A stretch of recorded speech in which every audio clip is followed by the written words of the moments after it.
Bonjour, dans cette vidéo, nous allons parler des intégrales à paramètres et notamment du théorème qui va permettre de montrer la continuité d'une certaine fonction g qui va être définie par une intégrale. Donc à paramètres, on intègre suivant la variable t et on a un paramètre x dans la fonction sous l'intégrale. Pour ce théorème, il va falloir plusieurs hypothèses, notamment dans un premier temps que la fonction sous l'intégrale est continue par morceaux suivant la variable d'intégration t, ce qui est logique pour pouvoir parler donc de cette intégrale et la définir. Une deuxième hypothèse qui va nous dire que la fonction sous l'intégrale doit être continue suivant la variable x sur le bon intervalle, bien entendu, de sorte à ce que la continuité se transfère à la fonction g. Et enfin, ça ne sera pas suffisant, il faudra une hypothèse de domination qui sera uniforme en x, c'est-à-dire que la valeur absolue de f de x et de t sera inférieure à une certaine fonction phi de t que l'on exige intégrable, ce qui prouvera en même temps l'existence de la fonction g définie par l'intégrale de f par majoration. Alors cette hypothèse 3 peut être remplacée par une hypothèse 3 bis qui a exactement la même inégalité, mais sur laquelle on restreint l'ensemble des valeurs de x, on se restreint à un segment AB inclus dans I, et même à tout segment AB inclus dans I. On va voir après pourquoi cette propriété suffit. Alors, allons-y pour la démonstration. Donc, pour la démonstration, en fait, l'idée, c'est qu'on a un théorème qui ressemble au théorème de convergence dominée pour les suites de fonctions. Donc, l'idée va être de passer par le théorème de convergence dominée et de s'y ramener, et ça sera l'idée principale. Alors, dans un premier temps, on va voir à quel moment on fait appel à chaque hypothèse. Donc, on rappelle que la fonction, elle est continue par morceaux. On rappelle aussi qu'elle est intégrable sur l'intervalle j par l'hypothèse 3 ou l'hypothèse 3 bis, l'une ou l'autre. Donc, la quantité g de x, c'est bien l'intégrale d'une fonction continue par morceaux et intégrable, bien définie. Il n'y a aucun souci avec ça.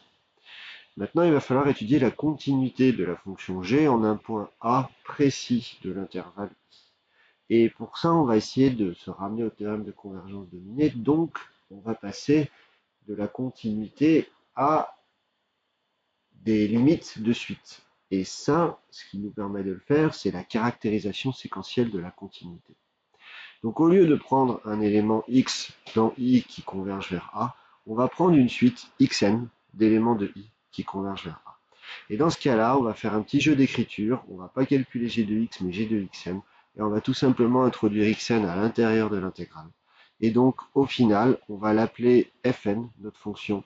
Donc, vous voyez ici, il y a un petit un, mais c'est en fait un fn, avec fn de t qui va être égal à f de xn et de t. Et ça va nous permettre d'être dans le cadre du cours sur le théorème de convergence dominée. Donc, on continue et on va lister les hypothèses nécessaires pour utiliser le théorème de convergence dominée. La première hypothèse nécessaire, c'est la convergence simple de cette suite de fonctions qu'on a définie, fn. Et bien ça, c'est l'hypothèse 2 qui nous l'assure. Pourquoi? Parce que comme la fonction f, elle est continue en x, ça veut donc dire que quand xn va se rapprocher de a, à l'intérieur de f, je vais pouvoir dire que f de xn et de t va se rapprocher de f de a et de t.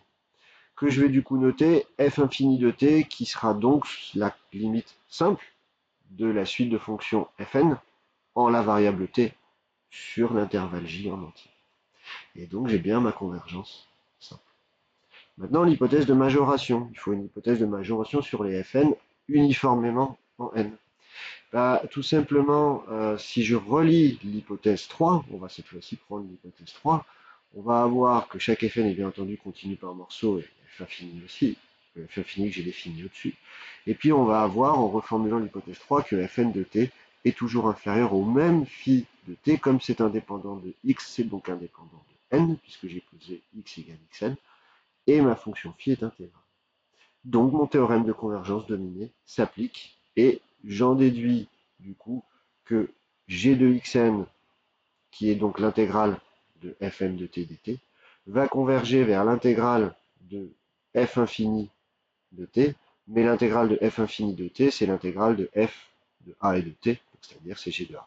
Donc g de xn converge vers g de a lorsque n tend vers plus l'infini. Et ça, par caractérisation séquentielle, comme j'ai pris une suite xn quelconque convergent vers a, et ben j'en déduis que G est continu en A. Donc ça me démontre le théorème sous l'hypothèse 3. Alors néanmoins, l'hypothèse 3 bis est plus faible.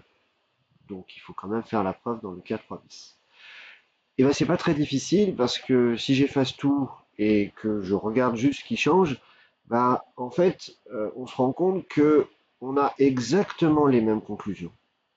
Pourquoi? Parce que si jamais je me restreins à un segment alpha bêta de i, n'importe lequel, j'ai le droit de prendre n'importe lequel, en fait je vais prendre alpha et bêta de sorte à ce que le point auquel j'étudie la continuité soit strictement inclus à l'intérieur de l'intervalle alpha bêta.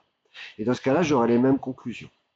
Alors bien entendu, si A est une extrémité gauche de l'intervalle I incluse dans I ou une extrémité droite de l'intervalle I inclus dans I, on ne prendra pas un segment de la forme alpha bêta, on prendra peut-être un segment de la forme A bêta ou alpha A, mais on aura exactement la même conclusion sous l'hypothèse 3 bis que sous l'hypothèse 3. Voilà qui conclut la démonstration de ce théorème donc de continuité d'une intégrale à paramètres grâce au théorème de convergence dominée.